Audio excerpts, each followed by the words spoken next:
Hello and welcome to The Naked Scientists with me, Georgia Mills, and with Chris Smith. This week, as World Blood Day approaches, we delve into the history of bloodletting, explore the process of blood donation, and find out about new techniques to make blood that anyone can use safely. Plus, the science behind the headlines, including a new test to reveal every virus infection you've ever had. The Large Hadron Collider fires up again after a 2-year shutdown, and a new weapon in the fight against Ebola. The Naked Scientists podcast is powered by ukfast.co.uk.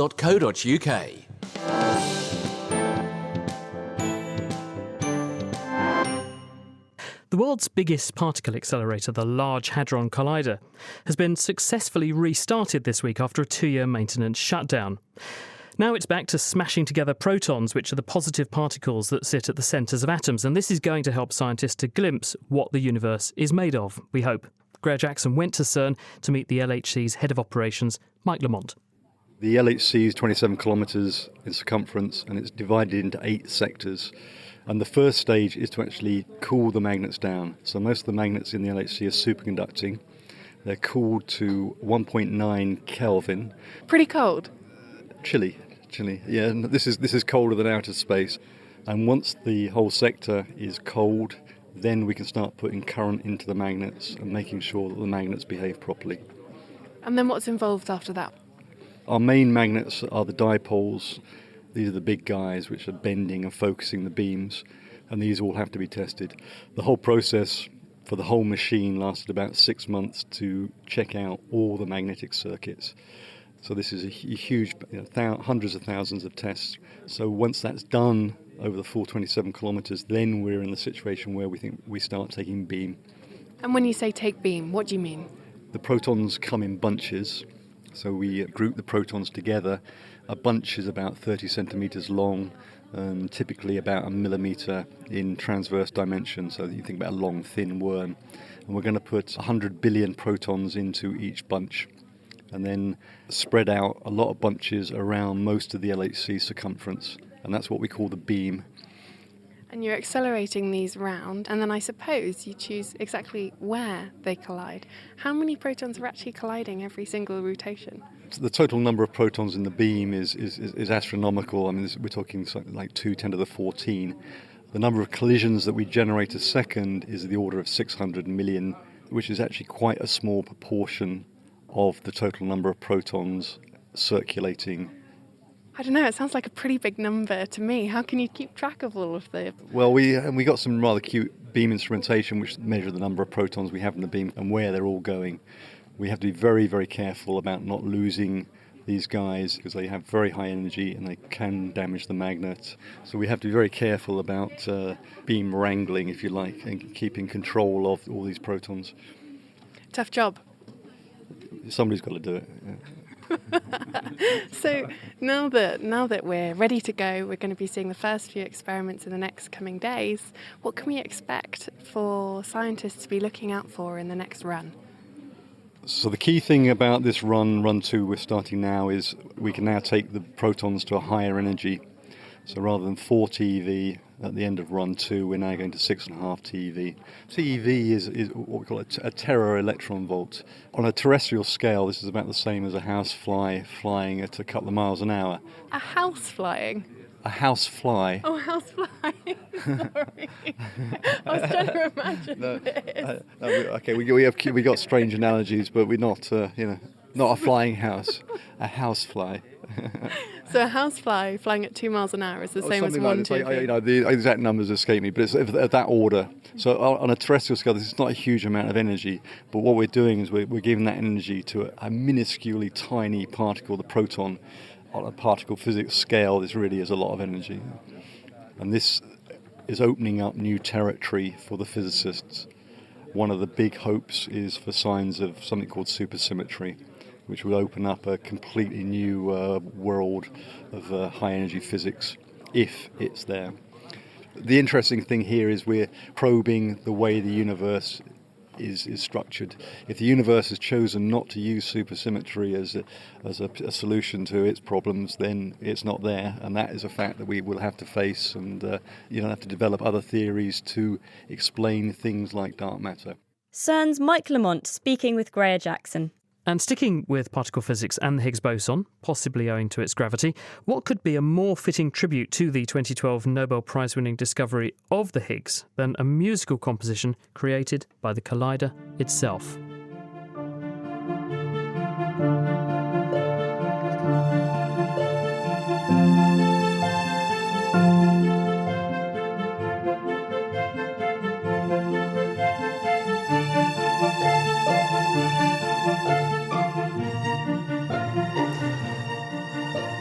Domenico Vicinanza heads the Electronics and Sound Engineering Research Group at Anglia Ruskin University. He's used a process called data sonification to turn the measurements from the experiments that uncovered the Higgs into this music.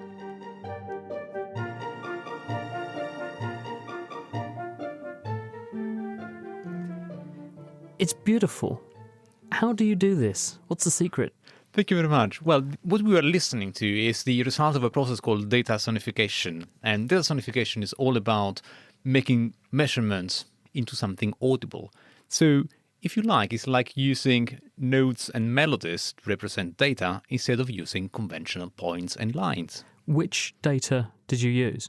So in this case, we use energy measurements that were taken by physicists in 2012. So what we are listening to is the distribution of the energy going from really low to high energies when the Higgs was actually discovered. I see. So when you see a collision happen, those recordings that were made in the detectors at CERN, they've given you that data and you've done something to it to turn it into a tune. Exactly. What we did to the measurements was mapping them, was basically associating to each single measurement, in each single number, a music note using an algorithm, so a set of rules that are actually linking the data to the music notes and giving a melody. There's only a small number of notes, but the energy levels must have been a continuous variable. It must have been over a huge range. So how do you turn something with many, many, many possible energies into a discrete number of musical notes? So what we did was actually using a mapping process that was compressing the range of the energy variation to a certain number of octaves in music terms. So we had an orchestra, so we had instruments able to play really low notes like double basses, to instruments able to play really high-pitched notes like flutes and piccolos. And so we decided beforehand what was our range, or energy range in sonic terms in some way, and we did the mapping. You've got a real kind of orchestrated piece here, though. It's not just individual discrete notes. So how did you then add the extra layers of orchestration? Did you apply one rule for one set of instrumentation, then another set of rules for another, and then get something that sounds good? That was indeed a possibility. So what I prefer to do was take the energy measurement and create one single long melody, really long one. And then I was listening to it, and I was extracting pieces of this long melody that was sounding particularly nice or was particularly suitable for an orchestration. And then I, as a composer, what I like to do was actually using the right pieces for the right instruments. And I actually started working, trying to imagine how these little pieces could layer on top of each other. And I worked on my orchestration to tell a story. And the story I wanted to tell was how the discovery happened. So working from low energy, low frequencies, double basses and cellos at the beginning, and having it building up with woodwinds and with horns, sustaining the melody, and finally the big discovery. Could you use the same technique to do other data? Presumably you could. Indeed. So data sonification is a really, really general technique. So we can actually use it to represent whatever we like. For example, I was recently involved in a research actually using data sonification to help doctors to discriminate between healthy and potentially dangerous cells in cancer. So we're actually using sound to discriminate between healthy and unhealthy situation. Where previously they would look down a microscope and try to discriminate visually, you would have a computer read a slide and translate what it's seeing, in inverted commas, into sounds, and then the doctors are using their ears to discriminate rather than exclusively their eyes. Exactly. And the reason why we are doing that is because we believe that ears can be much better than eyes in discriminating anomalies and discover patterns. So in some sense, the earring sense is a neglected one. So we are so much relying today in looking at graphs and looking at visual representation of information that we forgot that we can actually use other senses. And earring is one of the best ones. We have one of the probably most complex way of detecting patterns embedded in our ears, and we are not using it. I suppose this is the audio equivalent of creating a graph. If I've got a complex series of numbers and I want to represent them in the way that makes them easier to interpret and to show what the trend is, I draw a graph.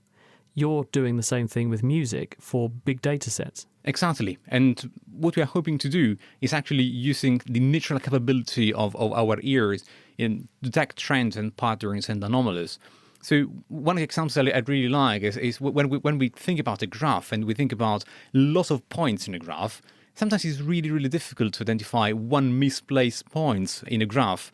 And if we think about a melody which has a lot of notes and really complex, it's quite easy actually to spot a wrong misplaced note in a melody. And that's all because we are so good in detecting anomalies and patterns using our ears. Domenico Vicinanza from Anglia Ruskin University. There are no wrong notes in your composition. It's beautiful.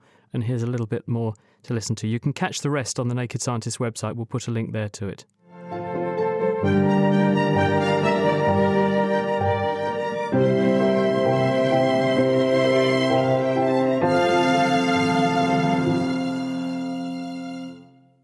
You're listening to The Naked Scientist with me, Georgia Mills, and with Chris Smith.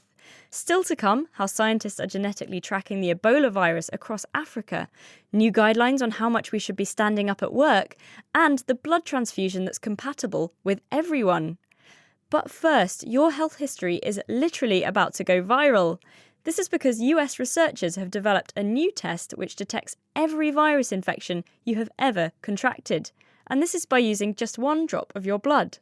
Indeed, humans can succumb to tens or even hundreds of virus infections over a lifetime, and although the majority are cleared by the immune system, certain combinations of infections early in life might alter your chances of developing other diseases later, like asthma, diabetes, or cancer.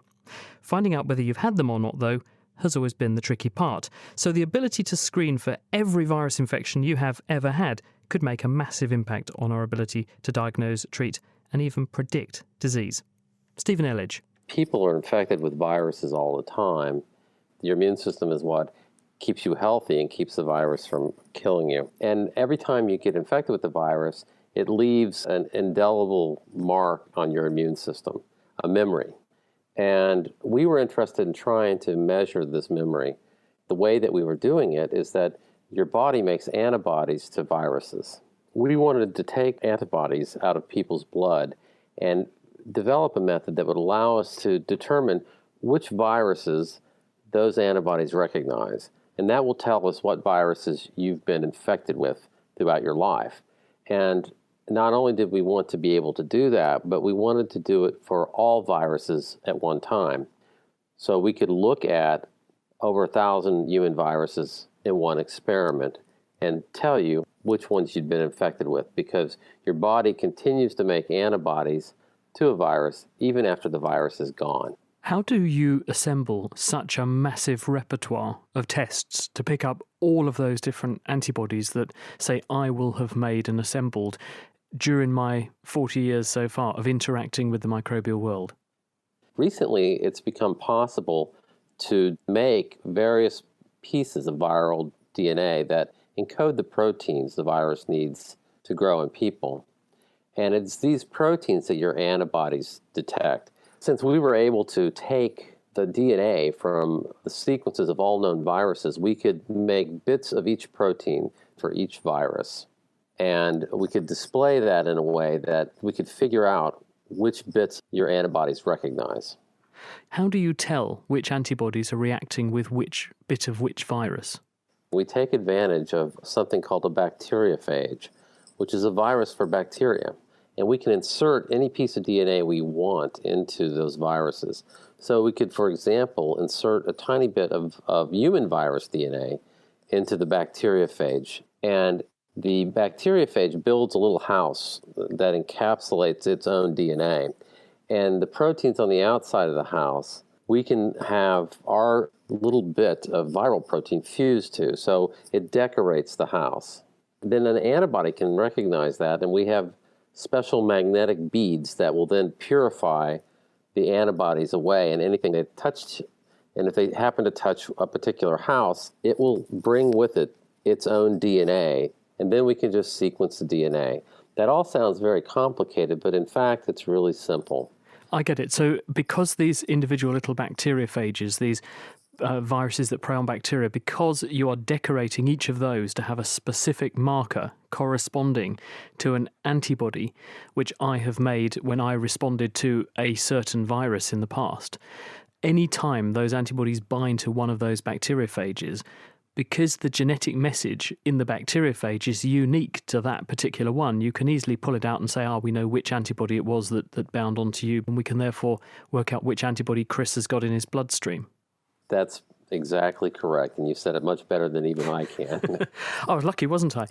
So what are the implications of this then, Stephen? It's all very well to say, well, you can make these incredible deductions about what has happened to me as I've gone through life and interacted with what must amount to thousands of virus infections. But why is this useful?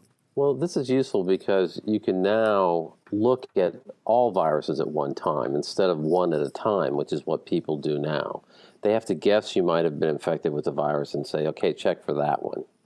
And a lot of viruses, HIV, for example, or hepatitis C, can go unnoticed for a long time. Unless someone suspects you've been infected with one of those, they won't even look for it. And you can imagine that if there's a simple test that eventually makes it into the clinic that looks at all viruses at once, it could be part of a normal yearly visit to the doctor. We only need a drop of blood, a pinprick will do it.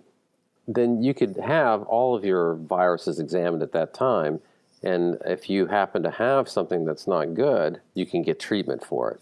And there are millions of people right now who are chronically infected with hepatitis C and do not even know it. But it doesn't tell me anything about when in my life, what age I was when I caught whatever infection, because I suppose if one wants to ask, well, when did you have infection X? Because we're interested in how time relates to different infections occurring at different ages, because the impact on your health could be different at different ages, couldn't it? It doesn't really give us any insight into that, does it? No, it could be 2 weeks ago, it could be 2 years ago, it could be 10 years ago. But whenever you find it, you can treat it. Stephen Elledge, he published that work this week in the journal Science. Now, are you sitting comfortably? Well, if so, you might want to stand up, because according to many recent headlines, the sedentary lifestyle is harming your health. Now, some businesses are even installing standing desks and scheduling walking meetings to try and combat the risk. But what are the facts?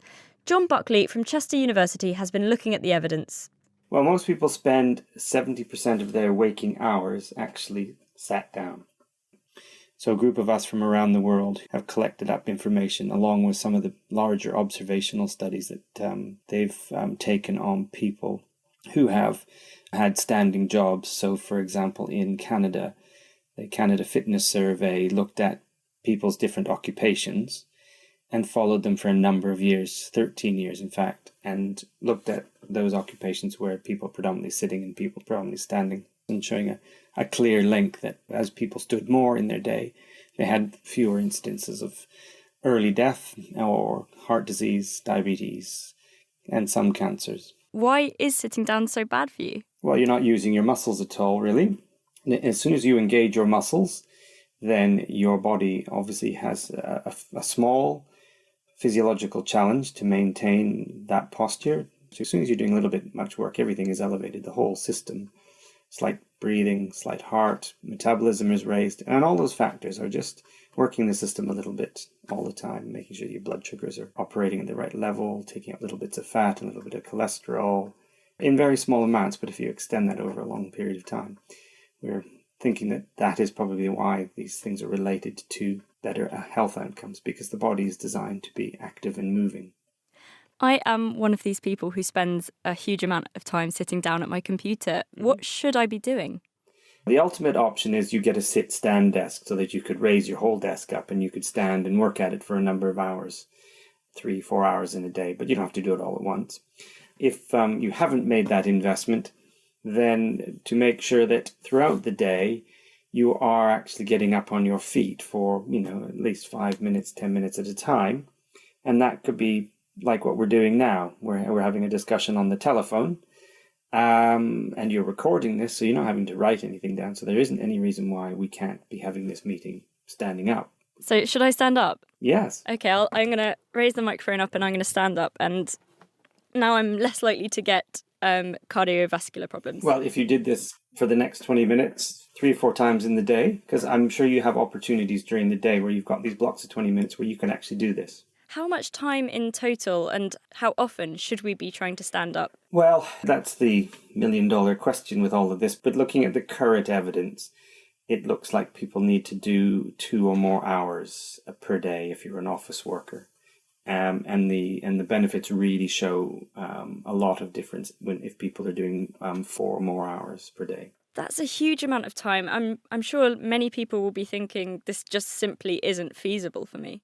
It depends how you achieve it. See, we're going to have this discussion for 20 minutes. How many of these discussions do you have in a day? I'm on the phone quite a lot. Okay, so why can't you spend most of the time you could walk around even by having those, that discussion on the phone? Is just standing up enough, or do you have to move around as well? The data that we have from people who are just doing sort of standing up interventions, it looks like they're having to do sort of more than 5 minutes at a time. Earlier you mentioned standing desks. Is there any evidence that these are really good for you and can improve your health? Yes, we're seeing amazing changes to people's energy expenditure, to their changes in blood glucose, and even starting to see changes in people's productivity and their alertness as well. John Buckley from Chester University. Now, let's talk about Ebola, because although most of the headlines at the moment are dwelling on what FIFA have or haven't been up to, the Ebola crisis that dominated the news much of last year hasn't actually ended, and there are still cases being declared. Now, scientists have a new weapon to break the so-called transmission chain of Ebola, and that is a DNA sequencer. Cambridge virologist Ian Goodfellow has been in Sierra Leone, where he's installed this machine in a tent, and it's reading the genetic information of viruses that are recovered from victims, which is enabling scientists and the government locally to act much more effectively and decisively. The first publicly available data came off the machine just this week. Previously, getting samples to analyse like this was nearly impossible. You have to get this material out of the country, and you have 2 options. One is you take the actual infectious material out, which has real challenges because the commercial flights won't carry it, or you take the genetic material out, and that has its other challenges because you need to be confident that you're inactivating the material. So just the practicalities of getting the samples that have come out of the patients and physically getting them out of the country, getting permissions, it means that the whole process is slowed down. So how did you seek to address this? The aim was really to try and put a machine that would allow us to determine the genetic sequence of these viruses in a treatment centre in Makeni. This is in Bombali district in Sierra Leone, in what really can only be described as a rather unconventional environment. Well, just describe, first of all, what do these machines that read genetic information look like? It's probably the size of a reasonable sized television, big box effectively. It just looks like a box with a whole bunch of tubes coming out of it. The machine we chose, we selected for a very specific reason, and that was because we felt we could operate it in that environment. We needed something that's going to be able to cope with the temperature, cope with the humidity, cope with the dust, the insects that are crawling around the inside of the tent. And the data is now coming off of the machine, is it? You're getting sequence now from this machine? We are getting sequences. One of the big problems we faced is getting the data out. Here in the UK, I have a super fast broadband, which means I can send large files across from here anywhere in the world very, very quickly. In Sierra Leone, we're trying to move somewhere in the region of 5 gigabytes of data per run of the machine. And we're doing this on a Wi-Fi dongle, so this is slower than the internet connection you will get from a mobile phone. But critically, this means that now you're literally testing the genetic sequence of Ebola that is infecting people, and you can therefore marry up what the outcome was for that person where they'd come from in the country, who they'd had contact with, and perhaps whether or not those viruses spread. And I presume you can begin to learn something about how the viruses behave based on their genetic information and how fast they're changing and so on. The only way to be able to break transmission chains is if you know how that transmission chain is operating. And there's clear evidence from the sequences we've released already that there's numerous viruses coming in from numerous examples of infected individuals getting viruses from Guinea. So we're finding viruses in Sierra Leone that have actually come from Guinea. And this is despite the border being closed. Officially, that border is closed and there should be no movement of individuals across the border. But they're very porous borders and they're difficult to police. So this gives you an indication that there is multiple incursions of Guinean viruses into Sierra Leone. And this is something we need to be aware of. And there are things that can be done on the ground with that information. So by reading the genetic information, you're actually learning quite a bit about what's happening politically or geographically in a country as well, aren't you? We can, yeah, absolutely. And you can see, our data would indicate that there's at least 12 independent transmission chains which are operating. Now, actually, the government have done a fantastic job, and many of those transmission chains, we think, are stopped. But if we see new cases appearing anywhere in the country, we have a system set up now where the laboratory will phone the sequencing facility, and we will go and collect that sample within 24 hours and sequence it. So our plan is to make the sequences publicly available as fast as possible. And we feel that it's important that this information is freely distributed to anyone who wants to see it and anyone who can analyze it. Because only by really opening up that data can you draw on the wealth of knowledge of people who are not able to actually go in country to do that sort of analysis. We can provide them with that data and they can use their expertise to analyse it. That analysis is then fed back to the public health people on the ground. Is this the first time, to your knowledge, that somebody has put a sequencer that reads genetic data into a tent in an African country, not just for Ebola, but for anything, really, and really broken this bottleneck like this? I would hesitate to say that we're the first to do this. I'm not aware myself of anybody else with a sequencer that is on the ground. One thing we've learned from this outbreak, it's taken us 5 months to get to this point, and that's too slow. We need the ability to have this equipment ready to be deployed into an outbreak situation. It needs to be there as soon as these sorts of outbreaks occur. It needs to be on the ground. We need to have people ready and trained to be able to get the data analysed and made available to the public health authorities. Thank you. That was Ian Goodfellow.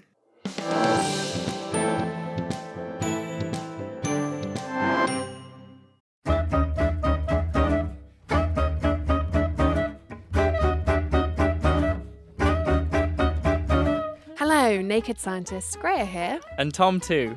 We're back to remind you about our survey. As you may know, we're going to be changing a few things at the Naked Scientists and want to know what you think. We've had a great response so far. Thank you to the 200 people who've taken 5 minutes to give us the down low. But we need more. Our target is 500. So please stop what you're doing and head to thenakedscientist.com/survey. There are some Amazon vouchers up for grabs. We'll be pulling names out of a hat in mid-June. Good luck, and in the meantime, happy typing.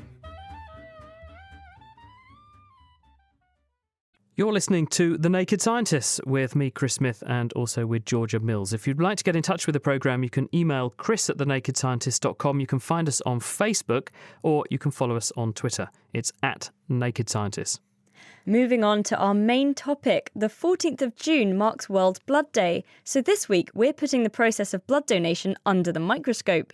In the UK, with a population of about 65 million, the NHS Blood and Transport Service collects around 2 million blood donations every year, which is a good job considering that our hospitals need about 8,000 units, a unit being roughly 1 pint, every single day, just to meet demand.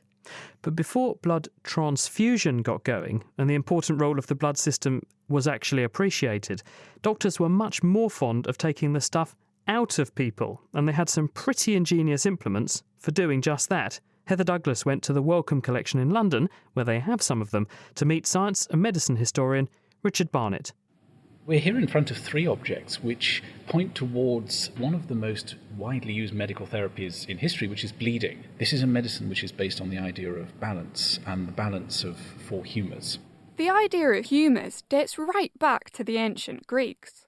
The theory goes that the body had these four disgusting sounding liquids: black bile, yellow bile, phlegm, and of course blood, and that to keep healthy they had to be in balance. Now, within this system, blood has a particular function. Blood is the nutritive humour. The idea is that blood is made in the liver and then sent out around the body, and it carries food, essentially. And disease in this model is imbalance. You can have too much of a humour or too little of a humour. Now, if you have too much of a humour, the doctor's job is to get rid of it, and this is where bloodletting comes in. Bloodletting wasn't the only way to balance the body, but it was an easy and popular treatment because everybody bleeds. It was so popular that implements called scarificators were specially designed to get blood flowing. We took a look at some particularly gory ones. There's one that's just a metal box with blades sticking out. Yeah, it's basically spring-loaded. It's a bit like a flintlock pistol. You'd sort of pull back a hammer, press it against the skin and press a trigger, and blades or steel blades would come shooting out into the skin. Oh, that sounds horrible. The other one, as you can see, is rather like a razor crossed with a lawnmower. And you'd sort of, again, run it along the skin, and it would open up the skin and allow you to bleed. It all sounds quite horrible to me. What diseases would they prescribe bloodletting for? Pretty much anything. You would prescribe it for diseases where there was an excess of blood. And if you have too much blood, you get overheated, feverish, you get overexcited. So letting out blood was a way to sort of calm somebody down. And of course, if you lose 3 or 4 pints of blood, physiologically you get calmer to the point of unconsciousness. How did we come away from this idea of blood coming from the liver and begin understanding blood? It's not until the end of the 18th century that ideas about therapeutic bloodletting really start to change, and that's with the revolution of medicine called Paris medicine. Doctors start thinking more surgical. They start thinking about the fine level structure and the detailed anatomy of the human body. And they start also to collect data on patients. And one of the things that becomes very clear from this data is that therapeutic bloodletting has no effect whatsoever. And this is where you start to get the idea of transfusion. If you needed blood, they'd stick a needle in my arm with a tube and stick the needle in your arm and hope it flowed the right way? Well, exactly. You had, as with plumbing, you always had to be careful to connect the pipes the right way round. But yes, absolutely, a very simple and a very effective affair, especially on battlefields. But they didn't start directly with human-to-human transfusions, did they? Well, there was a long history of experimental transfusion, looking back to the old classical idea of your humours determining your character. So the idea was if you took blood out of a kind of angry, vicious dog and put it into a sheep and vice versa, you might get an angry, vicious sheep and a rather calmer, sheep-like dog. And did they apply that to people as well? There were some experiments with transfusing blood into criminals to try and sort of calm criminals. But the problem that all of these early transfusions faced was that very, very rarely they'd work. And there was really no sense of why this was happening until the work of Karl Landsteiner, who elucidates the blood groups. So he was the one who discovered blood types? Yes, his work is part of a movement to try and understand the immune system and the other functions of blood as well. Once blood groups were discovered, it was recommended that people were tested before transfusion, which still happens today.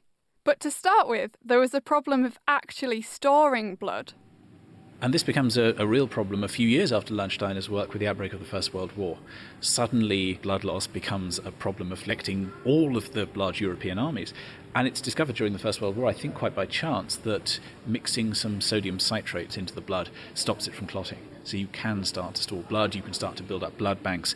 In 1939, at the outbreak of the Second World War here in Britain, you get blood banks set up in London, and the blood transfusion service proves its worth during the Blitz. So that was the real start of donation, and people at home would go along and give their blood?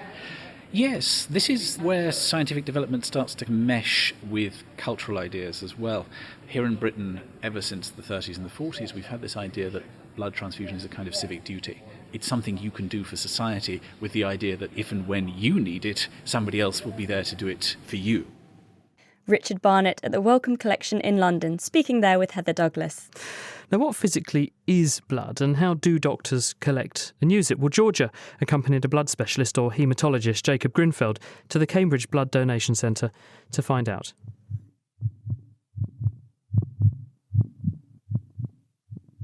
Right now, blood is coursing through your veins and arteries. It's transferring oxygen to your tissues and organs and helping you to fight off infections. Your body is constantly replenishing your blood, but due to illness and accidents, around 25% of us will need a top-up at some point in our lives. And for this, we need someone else to donate theirs. To find out more about blood donation and to try and perform my social duty, I took a visit to Cambridge Donor Centre. There I met haematologist Jacob Grinfeld, who told me a little bit more about what it was that people were giving away. Broadly speaking, blood has 4 main constituents. There's 3 different sorts of cells, and then there's the plasma, which is the fluid that they swim in. Red blood cells gives blood its red colour, and they contain hemoglobin, which carries oxygen throughout the body. There's various sorts of white blood cells, but effectively their job is to fight infection. And platelets are tiny cells that are involved in clotting the blood. The plasma transports lots and lots of different proteins, sugars, nutrients, and also carbon dioxide. Something you hear people say a lot about blood is they've got a specific blood type. What does this mean? What people are generally referring to are the ABO blood groups, which refer to proteins on the surface of the red blood cells.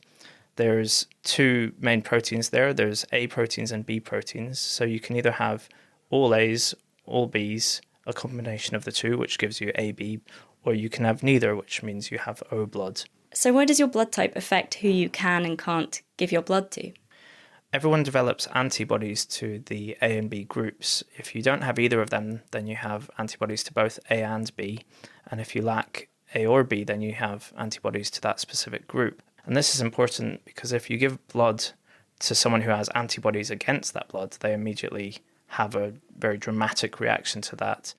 These proteins on the blood cells act as signposts. If the blood has a signpost that isn't recognised, things called antibodies go on the offensive, much the same way they would if a virus had invaded the bloodstream. So what this means is group O blood is the best to give because it doesn't have any A or B proteins on the surface, so you can give it to anybody, which is why it's very important for hospitals to have a stock of O-negative blood. So in emergency situations, when you don't know what blood group a patient is, you're pretty much guaranteed that you can give them O-negative blood. At the start of each donation, you fill out a health check and then get the iron levels in your blood checked via a simple finger prick test. If there's enough iron in your blood, it sinks to the bottom of a small test tube. Iron is for it to start sinking. We want it to sink. We do, yeah. Oh no, it's not sinking. And it hasn't, unfortunately. So it's just gone the U-turn and gone right back up to the top. As you heard, I failed that test, but my producer Heather passed with flying colours, so I joined her in the donation hall. Ready? It's going in. It's going to go in now. Well done. It's just like a little pinch. So I can see they've got this little blood bag. Is this your blood? I hope so. It looks like there's already a liquid in the bag. What is this? That's citrate, which is an anticoagulant. Why is this important? So that you can get the blood back out of the bag and it's not all clumped in a lump. So how are you feeling, Heather? Yeah, fine. This chair is really comfortable. Each donation takes under 15 minutes, with some people being done in 4. But whatever the time, when you're done, there is a reward. Heather, so you're having your celebratory biscuit. How are you doing? I'm really good. This biscuit's really nice. I wasn't allowed to give, so I don't think I'm allowed one of these biscuits. I asked and they said it's fine. Oh, brilliant. I'm cheating the system. While we ate our biscuits, some of them not quite earned, we met first-time donor Anna. How did it go? Yeah, it was fine. I was really worried about the actual giving blood bit, but then that bit was easy and all the nurses were really, really friendly and yeah. Would you do it again? Yeah, I feel really proud of myself, like I've achieved something today. Heather and Anna were just 2 of the donors there last week, but I wanted to know what their blood will be used for. When we take the blood, we actually break it down into its components, so we can get from it red cells, platelets, and proteins from the plasma. We use red cells for patients who have lost blood or can't make enough blood themselves. Similarly, we can give platelets for patients who have low platelet counts and therefore have problems with blood clotting.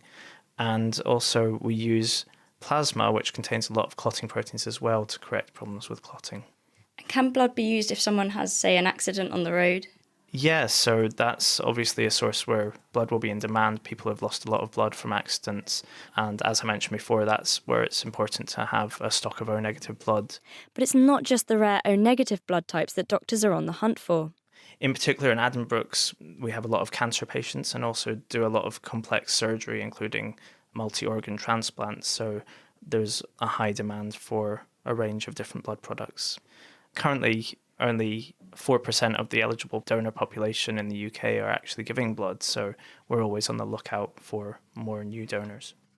Hopefully that will be next time. I will donate in the future. I've been given a little pamphlet. I'm going to eat spinach and kale, and 3 months' time I'm going to give it another go. I thought you were going to say some iron supplements. I think there's a lot of iron in spinach, I was told. But is it available? Because that's the point, isn't it? Lots of foods have got lots of iron in them, but it's not in a form that you can readily absorb. I see. Apparently as well, cups of tea inhibit your ability to absorb iron, which I think might have been my problem. I overdose on tea daily. See, orange juice puts iron into a form which is efficiently absorbed. So drinking a glass of orange juice with your spinach or whatever your source of iron is, your black pudding, whatever you're going to eat, this increases the uptake in the gut. So that's the best way to do it, actually. So up your vitamin C intake because it keeps it in the form, in the unoxidised state. It means it can be better absorbed. A big thank you to Jacob Grinfeld and everyone at the Cambridge Donor Centre. You're listening to The Naked Scientists with me, Chris Smith, and also with Georgia Mills. If you have any questions or comments, you can tweet at Naked Scientists or find us on Facebook, the email address chris@thenakedscientist.com. In an emergency situation when a blood transfusion can mean the difference between life and death, there might not be enough time to test a patient's blood type. Under circumstances like these, the so-called universal donor blood type, or group O negative, that can safely be given to everyone is what's needed. But it's in short supply. Only about 7% of the population have this blood type. Now, scientists at the University of British Columbia are tackling this problem. They're developing a way to turn blood of any type into the equivalent of group O negative by stripping off the blood group markers or antigens from the outsides of the blood cells, as David Kwan explained to Chris. The cells in your body, including blood cells, all display certain markers on their surfaces. These could be proteins or carbohydrates, anything that kind of identifies the cell to other cells in the body. The immune system, it's able to recognize molecules on the surface of the body's own cells, but if you introduce other molecules, then the immune system will potentially attack these. And this is the problem with transfusing blood of different types. And your strategy is to say, well, if we can remove those markers from the surfaces of the cells we want to transfuse, then the immune system would not have anything to recognize, and therefore it shouldn't react. Precisely. So how on earth can you remove those markers from the surfaces of cells? We want to use enzymes, which are like molecular scissors, to cut off the antigen molecules from the surface of blood cells. Now, this idea has been around for some years, but the problem has been that the enzymes available have not been very efficient. So what we wanted to do was to engineer these enzymes to better do the job. Do these enzymes exist in the body naturally to strip off these antigens? The enzyme that we have been working on comes from a pathogen. It comes from Streptococcus pneumoniae, which is a causative agent of pneumonia. These enzymes chop off blood group antigens which are made up of sugar building blocks, and this allows the organism to take up these and use them for its own food source. What you're basically doing is stealing a pathogen's digestive system, and you're going to use it to digest the antigens off of cells to make them more compatible for transfusion. Exactly. So why is the enzyme not good enough? Why can't you just use it as it is? These molecules can be linked onto the cell surface in a number of different ways, and it's very good at cleaving off the most predominant linkage by which these molecules, these markers, are presented on the cell surface, and that job is good enough for the Streptococcus pneumoniae, but the immune system is very sensitive to these markers, and so we need almost complete removal of them. How can you improve on what nature has given you in the form of the enzyme from Streptococcus then? To improve on nature, we take lessons from nature. We actually do a process called directed evolution to engineer this enzyme. We take the gene for the enzyme and we put it into another system that allows us to produce large quantities of this enzyme. And once we have the gene, we can mutate it, and this gives us a population of different mutants. We select the improved mutants, take the genes of those, and continue the process of mutation and selection to get the best mutants. So in a nutshell, you are introducing genetic spelling mistakes into the gene that encodes this enzyme, and then you do trial and error. Do any of those spelling mistakes actually make the enzyme much better at stripping off these antigens? And if some of them do, you take the best performing gene and then just keep repeating that process until you've got one that's really good. That's right. And does it work? It does. We've been able to improve the efficiency of this enzyme 170-fold compared to the parent ancestral enzyme for cleaving a specific linkage that the parent enzyme had difficulty cutting. I'm sensing there might be a but coming here. Does that mean that it does one of these antigens quite well, but there are others that you can't yet chop off with this enzyme quite so well? You're right.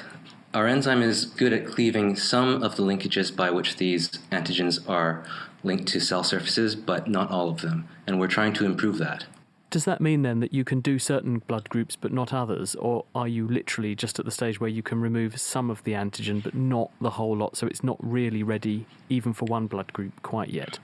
The enzyme can completely remove the B antigen from B blood type individuals, but for the A antigen, it's not quite there yet. The problem is that there are many different ways by which the A antigen can be linked to cell surfaces, and we can only cleave some of these linkages.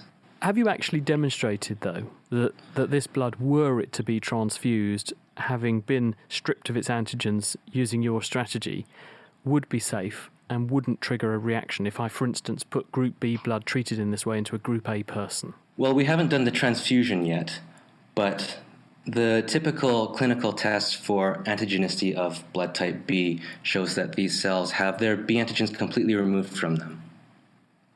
And how do you actually practically do this? Do you have a pot with some of this enzyme in and you just tip it into the cells and let it work its magic and then wash it off? Is that how it works? Essentially, that's the case. We want to take the donated blood, add a few drops of the enzyme to it, let it sit for a few hours, and then, yes, wash the enzyme away.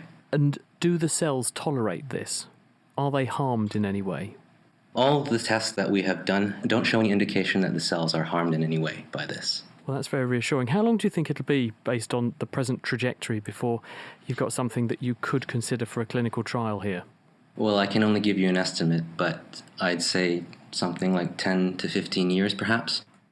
That was David Kwan. He's from the University of British Columbia. That's exciting news for the future, but with only 4% of eligible donors donating, even with this new technique, we'll still face a blood shortfall. So wouldn't it be fantastic if we could just make blood? Perhaps we can, because with us is David Kent. He's from the Cambridge Stem Cell Institute.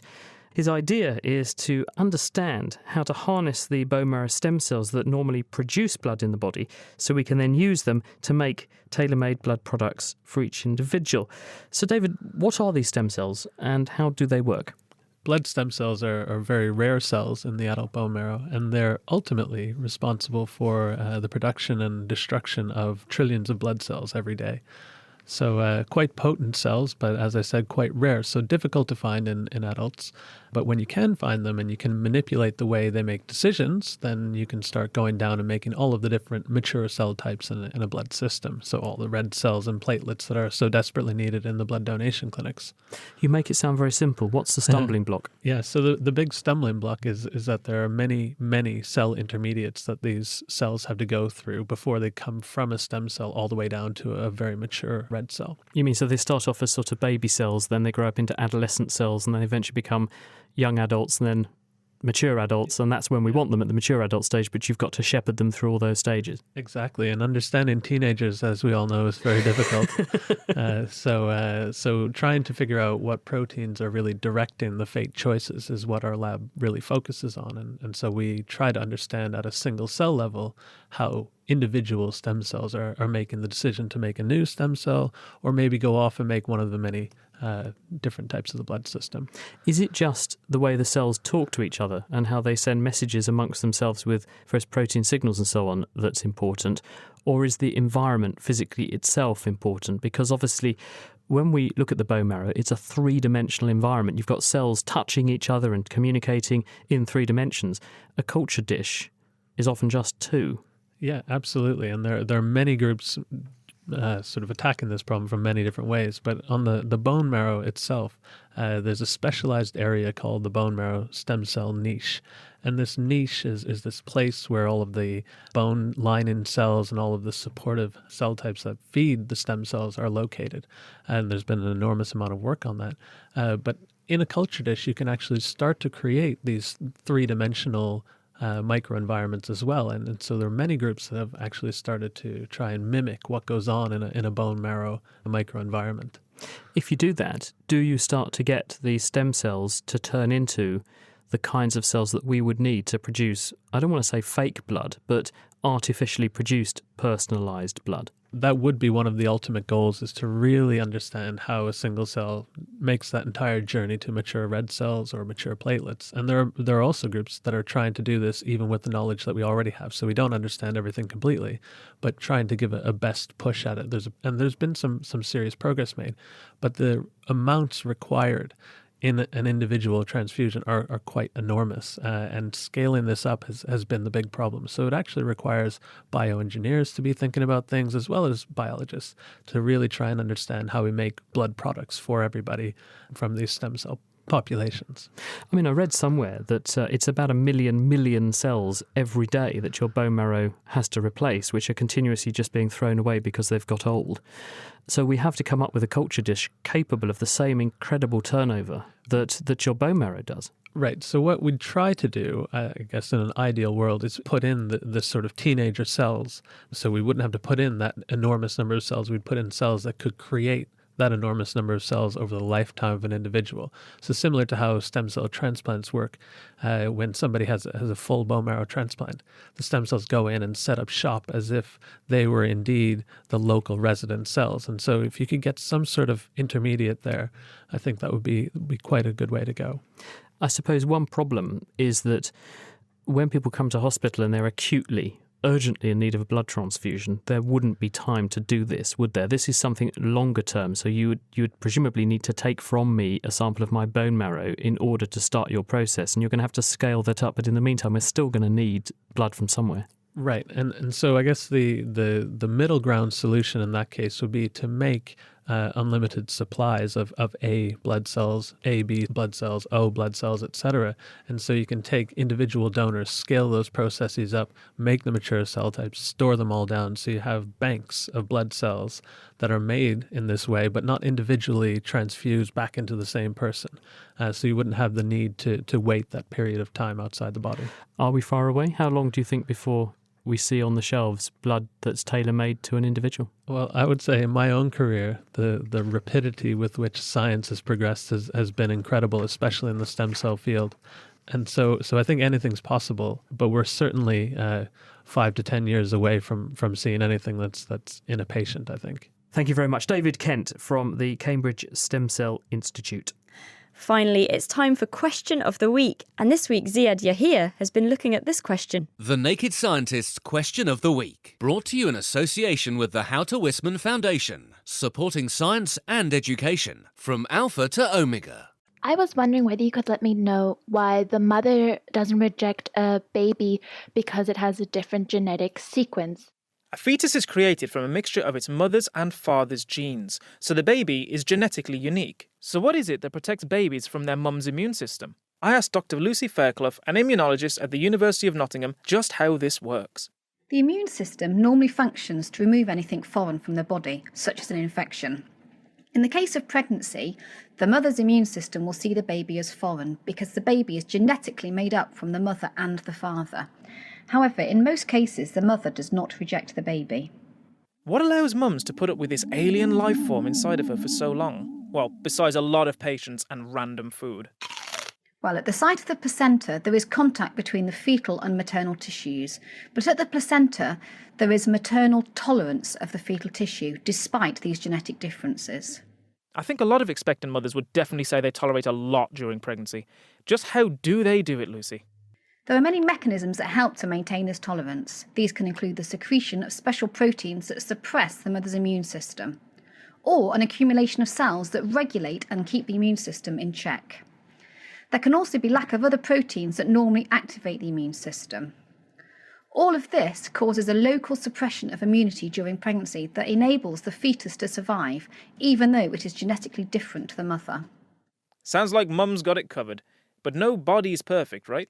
There are some instances when the fetus may be attacked by their mother's immune system, although this is now controlled by careful screening.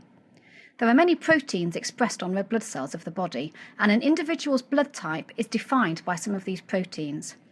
In the case of pregnancy, when the father's red blood cells express a protein called rhesus D, but the mother's does not express this rhesus D protein, the mother generates a molecule called an antibody that targets the fetus's red blood cells. This is called hemolytic disease of the newborn. In most cases, however, the red blood cells do express rhesus D, so this is a fairly rare occurrence. So there you have it. Your mum's got your back, even before you're born. Next time we'll be getting to grips with Helen's question. Why are fingerprints unique? If you feel you know the answer, you can get in touch by email, chris@thenakedscientist.com. You can find us on Facebook, you can tweet @nakedscientist, or you can join in the debate on the forum. That's at thenakedscientist.com/forum.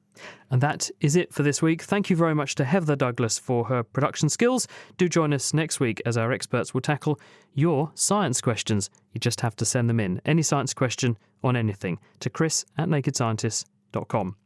The Naked Scientist comes to you from Cambridge University. It's supported by the STFC, the EPSRC and Rolls-Royce. I'm Chris Smith, and thank you very much for listening. Until next time, goodbye.